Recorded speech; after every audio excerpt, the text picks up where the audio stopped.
क्या आप भी अपनी इनकम टैक्स रिटर्न इसलिए फाइल कर रहे हैं क्योंकि आपकी इनकम 2.5 लाख से ज्यादा है या आपके ऊपर टैक्स की लायबिलिटी आ रही है? क्या आप जानते हैं 2.5 लाख से इनकम कम होने पर भी अगर आप इनकम टैक्स रिटर्न फाइल करते हैं तो आपको क्या क्या फायदे मिल सकते हैं? जैसे कि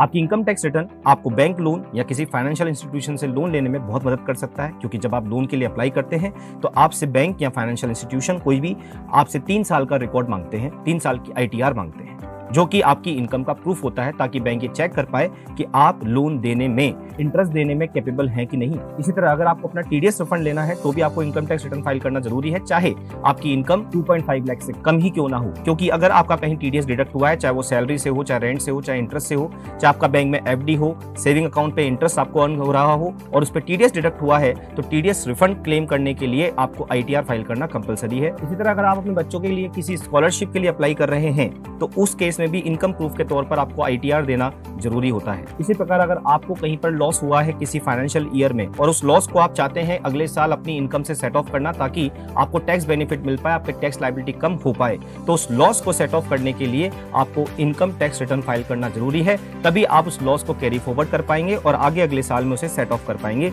जैसे कि सपोज आप शेयर मार्केट में डील करते हैं और किसी समय आपको शेयर मार्केट पर लॉस हुआ, तो आप उस लॉस को आप उस इनकम से सेट ऑफ कर सकते हैं, लेकिन उसके लिए जरूरी है कि आपने ITR फाइल करी। इसी तरह अगर आप बैंक में करंट अकाउंट खुलवाना चाहते हैं तो उसकी KYC कंप्लायंसेस के लिए भी आपको रिटर्न फाइल करना जरूरी है। इतना ही नहीं, इनकम टैक्स डिपार्टमेंट आपको नोटिस भेजता है या आपके यहाँ पर सर्च सीजर करता है, उस केस में भी आपको अपने इनकम और खर्चों को जस्टिफाई करने के लिए भी आपको इनकम टैक्स रिटर्न फाइल करना जरूरी है, जो कहीं ना कहीं आपकी इनकम टैक्स रिटर्न में दिखाई गई इनकम को व्हाइट इनकम में कन्वर्ट कर देता है। इसी तरह आप विदेश जाना चाह रहे हैं और वीजा के लिए अप्लाई कर रहे हैं तो अथॉरिटीज आपसे वहां पर ITR मांगती है, ताकि वो ये अंदाजा लगा सके कि आप अपने ट्रेवलिंग के खर्चों का, रहने जाने का खर्चे का भुगतान कर सकते हैं कि नहीं। इसलिए ऐसी और इन्फॉर्मेशन के लिए आप जुड़े रहिए कौशलम के साथ।